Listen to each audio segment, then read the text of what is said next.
The sound that woke me was not my phone. It was my neighbor yelling, "They're tearing it down!" I rushed outside in my hotel robe, still half asleep, and watched the video he sent me. My mountain mansion, my home, was already in pieces.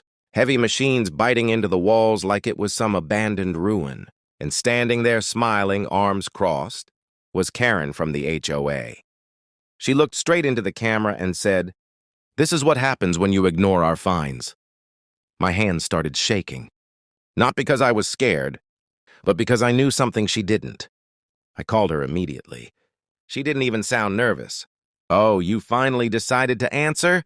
Too late, you failed to pay. HOA rules." I told her I was on state business and never received any notice. She laughed. "We posted it on your door 3 times. You think being important saves you?" In the background, I could hear people cheering like it was a party. Someone even popped champagne. They were celebrating my house being destroyed, like they had just won a war. Then she added the line that burned into my head. "You should have respected authority." I stayed quiet for a few seconds, just listening to the machines crushing my life.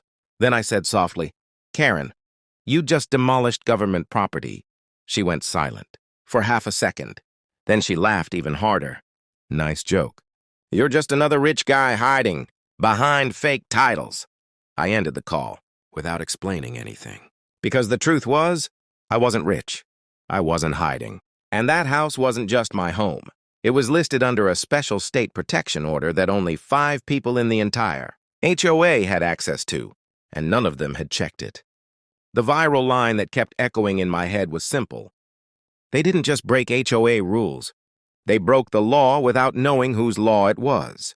The next morning, while the debris was still smoking, Karen held a meeting and told everyone, "We're safe." "He's bluffing."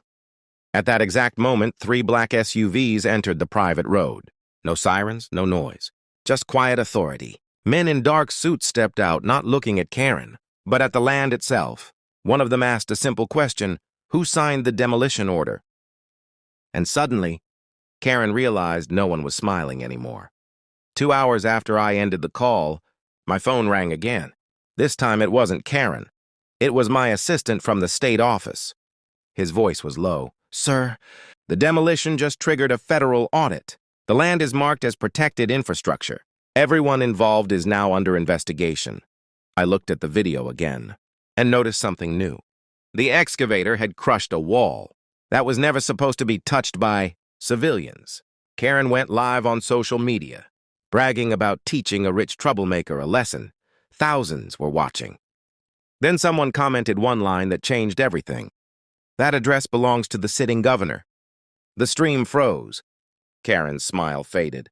And for the first time, she whispered, "Wait, what?" The black SUVs stopped right where my front gate used to be. Dust was still in the air, pieces of my house scattered like broken bones. Karen walked forward with that same confident smile and said, "You're trespassing. This is HOA property now." One of the men in the suits didn't even look at her. He handed a folder to the officer standing behind him and said, "This land is under state protection. The demolition order is illegal." Karen laughed nervously and waved her hand. "You people really don't know when to quit, do you?" Then the officer opened the folder. His face changed.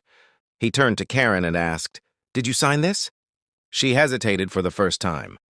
"Well, yes, but I had authority."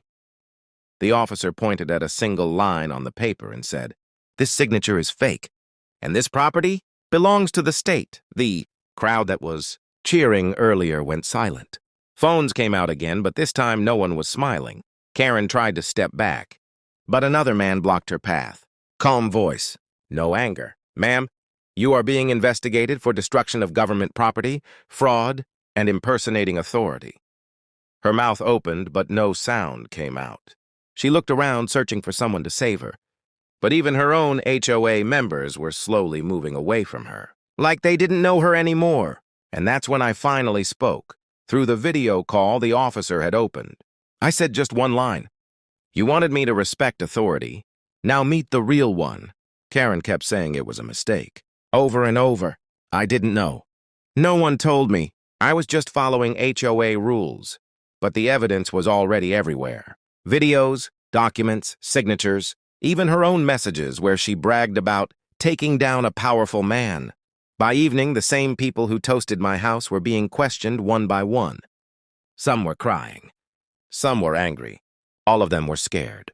The next day, the news went national, not because my house was destroyed, but because the HOA had been running illegal fines and fake notices for years. My case opened a door they never wanted opened. Karen was arrested for fraud, abuse of power, and destruction of protected property.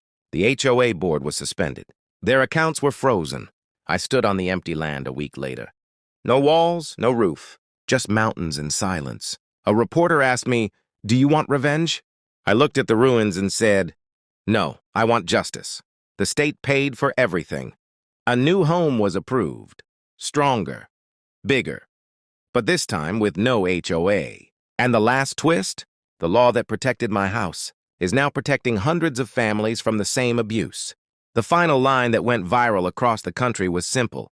They tried to control my land and ended up losing theirs.